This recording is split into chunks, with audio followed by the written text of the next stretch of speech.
let's look at the work of Dr. Rosine Lallement, because in her work, which you can look up online at the link that you see on this screen, she discovered that the clouds within the local interstellar medium, which is the area of space around the solar system, appear to be flowing towards the solar system from the direction of the galactic center. That means that we actually have proof that these energy fields are emanating from the center of the galaxy, rippling through space, expanding away from the center, and then impinging upon the solar system. You can see that dramatized in this diagram that we have created by computer animation. So let's look at that for just a minute. You see the Milky Way galaxy, and as we zoom in on the Milky Way galaxy, you can watch these ripples expanding away from the center, expanding through the galaxy. And then when they hit our solar system, what do? They charge up the sun. The sun releases energetic particles. Those particles are captured in the atmospheres of the planets. The planets become brighter, they become hotter, they become more magnetic. And in fact, it's also now conclusively stimulating evolution on the planets themselves. When you look again at the 62 million year cycle discovered by Drs. Mueller and Rode, you're seeing the actual signatures of these galactic energy waves rippling through the solar system, colliding with our Earth, and reprogramming the DNA on the Earth. I just showed you in this video how the salamander's egg can be shined through with a laser and redirected into a frog's egg, and the frog's egg then completely metamorphosizes into a salamander. I showed you chicken eggs that were hatched after being zapped with energy from a duck, and they came out as half duck, half chicken. I showed you how lactose-intolerant bacteria would spontaneously evolve a mouth that could digest lactose. I showed you the Italian wall lizard that in the presence of a vegetarian diet completely rewrote his DNA to become vegetarian and to create cecal valves in his digestive tract that allowed him to be able to digest plants. And I showed you a lizard, the anole, that was able to make his legs first longer to run away from a predator and then shorter when he had to run up into the trees. So you're seeing now that life is a field. DNA does not evolve randomly. DNA is an intelligent template, and the template listens to what's going on in nature. The template pays attention to what's happening in its environment, and it makes changes accordingly. But more importantly, what you're now seeing suggests that the galaxy itself has the information that is causing human evolution to be dramatically speeding up. So do we have any evidence that in fact human evolution is dramatically speeding up? We've looked at the fossil record and we've seen examples of other species that can clearly be energetically reprogrammed. We've seen these 62 million year waves of energy coming through. We know that we're at the end of a 62 million year wave of energy right now. We've seen that the galaxy actually does have ripples of redshift, and that Aston's equations show us that those ripples correspond to planes of existence or densities of energy within the quantum medium. So this quantum medium can reprogram DNA. And we have evidence that it's actually happening to our own DNA. We can look and see that human evolution is speeding up. Look no farther than the work of Dr. John Hawkes, an anthropologist from the University of Madison, Wisconsin. He studied rapid evolution, or what's called positive selection, in human beings. And what he found was that in the last 5,000 years, human evolution is now moving 100 times faster. Specifically, as you look to the last 40,000 years, he said that during that time, we have been going through what he called supercharged evolutionary change. The most unusual discovery that John Hawkes came up with is that we are more genetically different from people 5,000 years ago, that means 3000 BC, than they are from the Neanderthals. In other words, if you take someone from 3000 BC, they are more similar to a Neanderthal than they are to us. That completely flies in the face of how most of us think that the human being as it is now is pretty much the same as it's always been, and that nothing much has changed. This mainstream media link from the Daily Galaxy is one of the ones that shows you where this was published, so you can go back and look at it for yourself. And this link comes to you from the BBC News. So clearly this is not being hidden, it's right out there in the open. All I'm doing is taking these various elements and putting them together so you can see how, in fact, what's happening to the solar system right now is an energetic upgrade caused by these waves of energy from the galaxy rippling through and impacting on our solar system, reprogramming and rewriting DNA as we think of it right now. You can also see what's called the Flynn effect, in which everyone's IQ is increasing by an average of 3 points per decade. This is not unique to any one country. It's been occurring over 20 different countries, and those are only the ones that Dr. Flynn was studying. The change has been going on for more than a century, over 100 years. That means that the IQ test is measuring the average as being a score of 100. A 100 IQ is what the average person is supposed to have. In order to keep the IQ of 100 as an average score, they have to keep reducing everyone's IQ by 3 points. So 10 years from now, your IQ is going to get knocked down another 3 points, another 3 points, and that's because everyone else is getting smarter. So you may also be smarter in the future, but you would test smarter as well. That's the key. The IQ has to be adjusted because human beings keep getting intelligent. This has happened for over a century. 3 IQ points per decade is a phenomenal effect. And what was most interesting was that Flynn discovered that the increase is most striking for tests that measure the ability to recognize abstract, nonverbal patterns. Nonverbal patterns. What does that mean? That means symbolism, creativity, intuition, not literacy.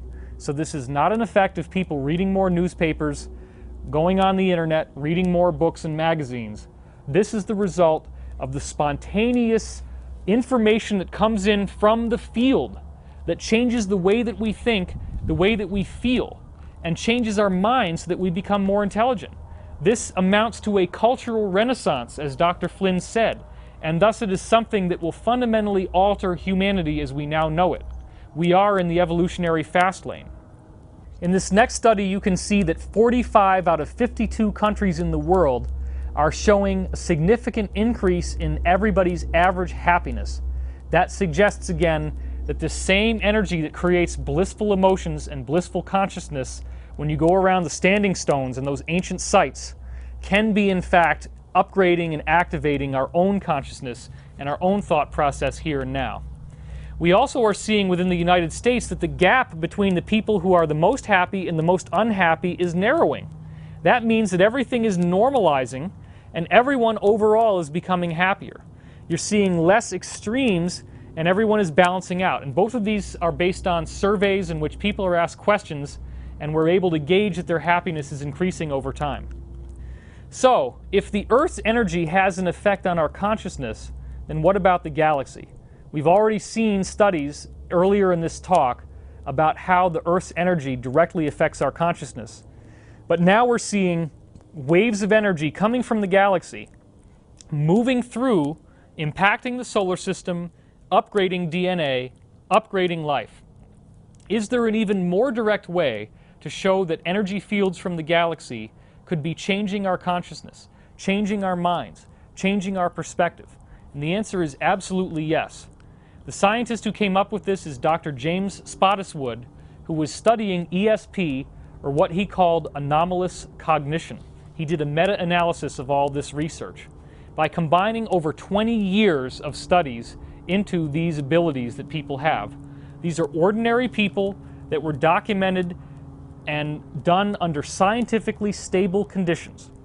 Their ESP ability was standardized and put on a certain gradient scale, and what Spottiswoode did was to take all these different studies and meta-analyze them so that everyone in every study is given a universal score of how psychic they were so they could all be compared. No one had ever combined together all these different studies before until Spottiswoode came along. He was the first one to do it. And what he was looking for was to see if people would be more psychic during a certain time of the day. Could it be that when the sun is right over your head during high noon, that your ESP ability would go up? Well, the typical day is called a synodic day, and that is the day that is measured by the Earth moving around the sun. There was no observable time period where people's ESP would increase in a normal synodic day. However, the sidereal day did have an effect. The sidereal day is measured by the Earth's position relative to the center of the galaxy, not relative to the Sun. So this is basically our position in the absolute space of the galaxy. He did find an effect. As you look in this graph, what you see here is that at approximately 13 hours and 30 minutes local sidereal time, there is a 400% increase in people's psychic ability. What does that time mean? Well, 0 hours sidereal time is when the center of the galaxy would be at high noon, directly overhead. So what we're seeing is that it's at the exact opposite, meaning that your back on the Earth is facing the center of the galaxy. Now, why would something like this happen? Well, if you take a lens and you hold it up to the sun, you can focus that lens in such a way that the sunlight becomes a point. And if you're a kid, you may have done this where you can burn leaves with that little lens and set them on fire. You don't need a lighter. You don't even need to rub sticks together. You just need a little lens. You could even use eyeglasses. Well, what if the Earth's magnetic field is lensing the energy from the center of the galaxy and focusing it together down into a single concentrated point on the other side? That's the best explanation I've been able to come up with. We don't exactly know how this is working yet. That comes to other scientists after me to discover. But what I am showing you is that no matter how it's being done, it is directly correlated with the galactic center. That can only be explained as if the galactic center is like this jet of energy coming out, shooting energy out through the galaxy, so that when we are in the right position directly opposite it, our psychic ability goes up by 400%. Well, think about the idea that your mind might be an energy field. Think about the idea that if your mind is energetic in nature, if it's an energy field, then when the field starts vibrating faster, the vibration increase means that your consciousness moves faster. Things are moving faster in the field, meaning you can think faster, meaning insight comes to you more rapidly, meaning that your consciousness is changing. So this is the bottom line proof that shows us that this renaissance that we're seeing in our society, where so many people are developing synchronicity, ESP, even the ability to potentially channel other forms of life and give them a voice, is coming about because the galaxy has decided that we would evolve at this time in our life. This is the real working root of the 2012 prophecy. This is what I'm going to be discussing in my book, which is due out hopefully in the spring of 2010, 2012 Enigma, Blueprints for a Golden Age. This is the same material that I'm going to be discussing in my film, Convergence the Movie. It is my sincere hope that you can run with the ball, because when the book comes out, 2012 Enigma, you will have all the references, all the links, so that you can look at this science yourself, show it to your friends, and bring out conclusive proof, and give them evidence to see beyond what they have always known, to look to the future, to look to a future that is positive for humanity, positive for all of us. I also invite you to come and attend one of my Convergence seminars, because in those seminars, what you've just seen in this video represents only the beginning.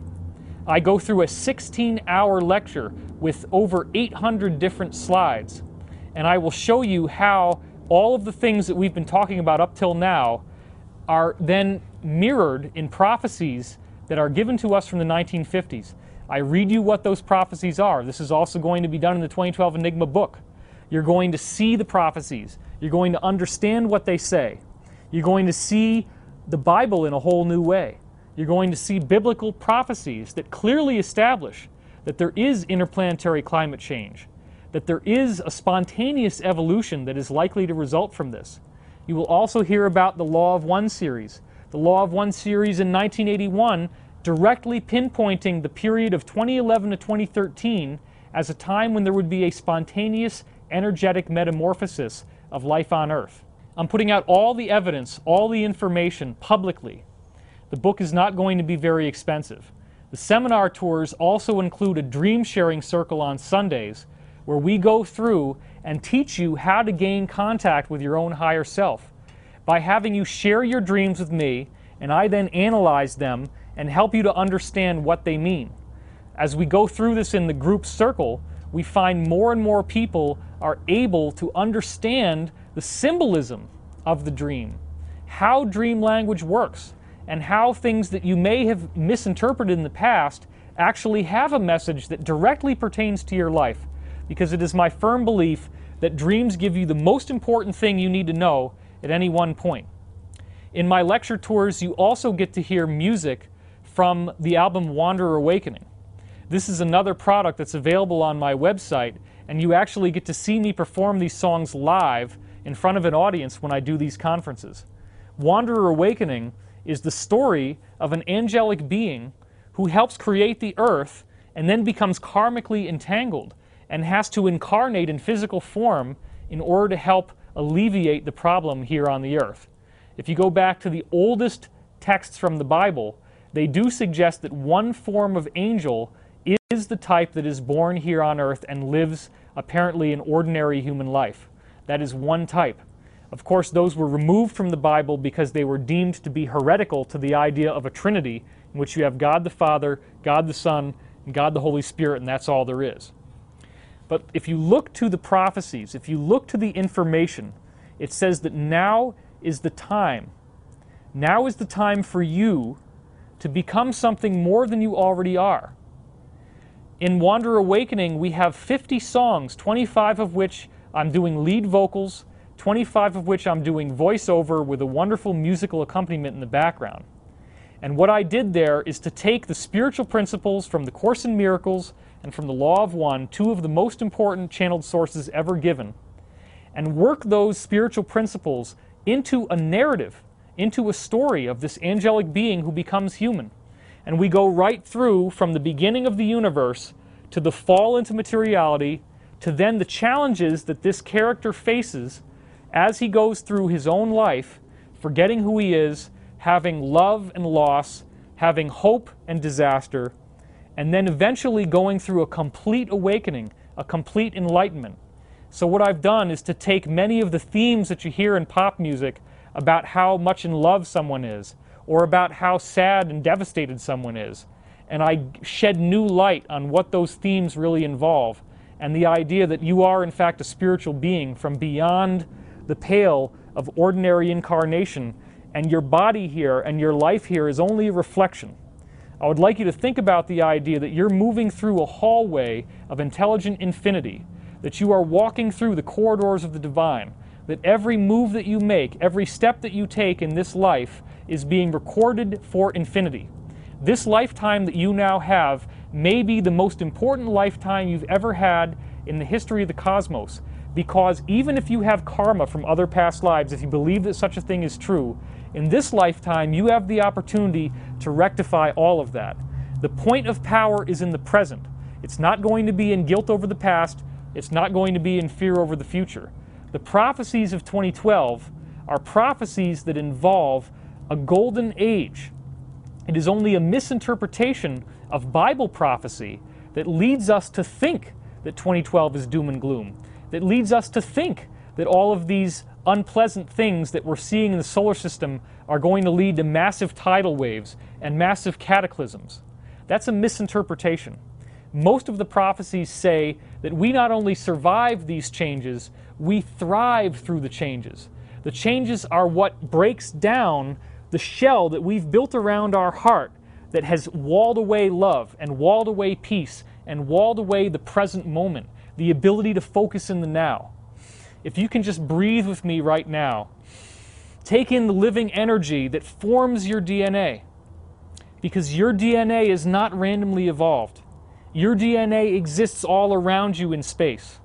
The energy that makes your DNA can be here now as you breathe with me. As you take in that consciousness, as you understand who you are, the greatest mystery of the universe is identity. Your identity. Because the universe is a product of one consciousness, one energy. That energy has created galaxies. The galaxies seem to have their own personality. The personality of this galaxy is to create human life. According to the law of one, about 15% of all galaxies throughout the universe create human life, so it's a very popular design.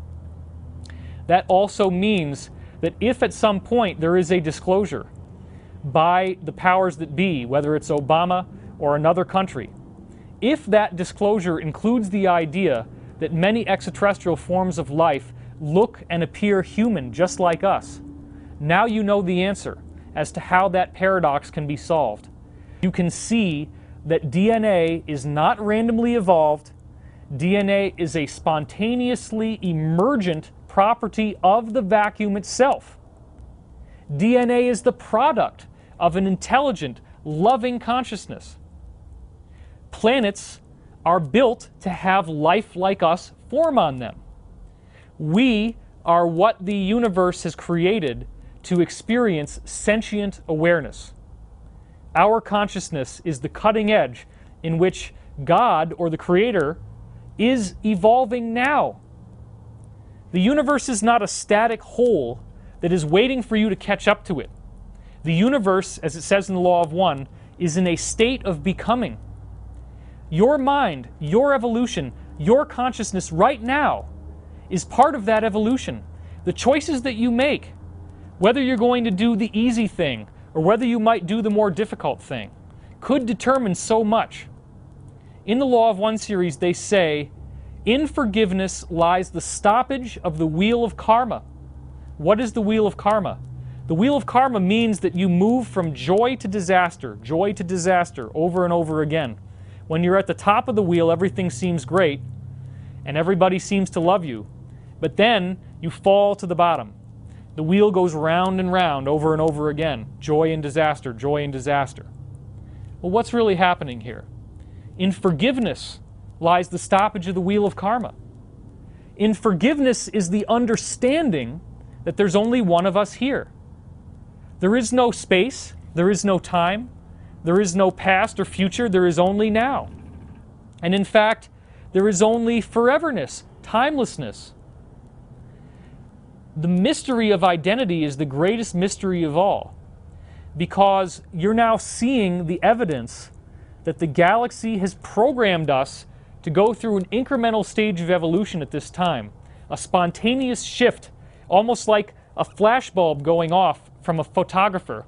And after that flashbulb goes off and you open up your eyes and you look around, it's a whole new world. It's a world which, according to prophecies, will have us able to have abilities like levitation, telekinesis, instantaneous healing, thought transference. All of these things that we now think of as impossible, time travel, rewinding and fast-forwarding linear time almost like a videotape. It's nothing that we have to go outside of ourselves to find. And also, so many of you in the past, hopefully this will change now, have sent me emails in which you're expecting me to fulfill this sort of function for you as like a higher self, or as a savior, or a divine enlightened being that you can look up to. I don't want you to look up to me. I don't want you to put me on a pedestal. I have plenty of issues of my own. I have plenty of difficulties that I struggle with. I do have problems. So do you. So does everyone. That's part of the game. The game is that you are confused, and you can embrace the confusion. In fact, in the Law of One it says, it is entirely necessary that an entity consciously realize it does not understand in order to be ready for what is coming in 2012. To consciously realize you do not understand is to recognize that confusion is implicit in human incarnation. You can't get away from it. It's who you are. It's what you are. You're not meant to understand everything. This brain, this body that you have, cannot take in the consciousness of the field. It cannot take in the vast intelligence of the cosmos. You only are given a portion of who you really are. So again, I would ask you not to look to me to be that person who, oh, I have to meet you, David, I have to meet you. The person I want you to meet is yourself. I want you to meet your higher self, because your higher self is a part of you that exists outside linear time, millions of years more evolved than you are now. This part of yourself is absolutely wonderful, absolutely joyful, absolutely intelligent. It will never lead you astray. It will never guide you off the path. If you can learn to listen to what it has to say to you, it will only direct you in a way that will advance your evolution. The problem, if you want to call it that, is that sometimes what advances your evolution is very difficult. It's very painful. You can have things happen to you that seem to be disastrous. You can have a car crash. You could have a broken bone in your leg. You could have any number of financial catastrophes. You could have the person you love leave you. Well, here's the trick. If you don't love yourself, the universe does not send people to you who love you. The universe doesn't say, oh, I'm sorry that you're feeling bad. I'm going to send you love so that you'll be much better. No. The way the universe actually functions, which you learn about in sources of philosophy like the Law of One, is that if you don't love yourself, you've now created a field of attraction. And you're attracting to yourself people who don't love you. That's what happens when you don't love yourself. You don't get sent that which you haven't created. You get sent that which you have created. And you attract the like energy that you're putting out there. The universe does that deliberately so that when those unloving people come into your life, you will learn from them. You will learn to say no. This is not the power of now, this is the power of no. And the power of no is what comes to you when you learn to love yourself enough that you're not going to be manipulated. You're not going to be beholden to other people's negativity. When you look at the problems that we have on the earth now with the dreaded Illuminati or the New World Order, they're here by design. They're here because we attracted them here. They're here because they're fulfilling a function that stimulates the evolution of consciousness. Our consciousness is evolving by their presence. They are not simply villains who need to be eliminated. They are fulfilling a valuable function. By enslaving us, by manipulating us, by stealing our money, they are taking the power away from us that we have not acknowledged that we have. With all these technologies that I have showed you, with the limitless energy in the vacuum, we have the potential to eliminate fossil fuel, to eliminate the need to pay for energy. And with the elimination of scarcity comes the elimination of an economic system. It won't happen right away, but we can transition into a system in which there is no need for money at all.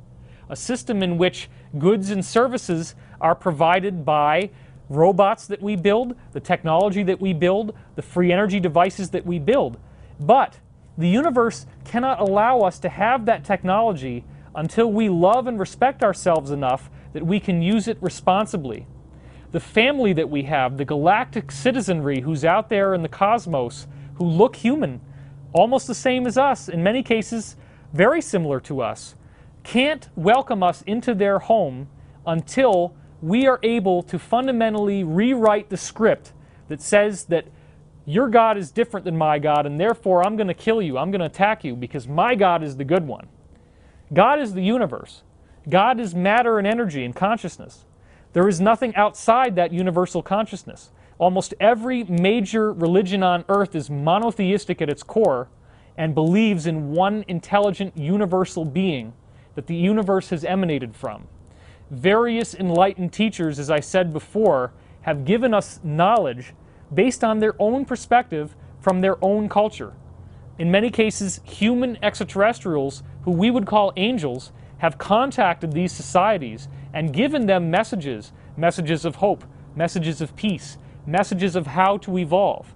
And then over time, you get the texts rewritten, you get cultural differences, you get semantic differences, and they become religions. They become stratified so that you don't just have one way of thinking.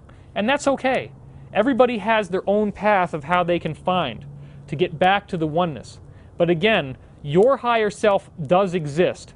If you identify qualities in someone like myself or someone else, and you admire those qualities, and you're sitting there hoping that you'll be able to meet a person like that, look no farther to the stillness of the quiet point within yourself that you can find in meditation. Because in the now, there is that contact with your higher self. You can simply breathe in the consciousness of the universe and be one with who you are right now. You can live that consciousness. You can fulfill the promise that, in fact, human becomes godlike. That is the promise that ultimately even is in the Bible.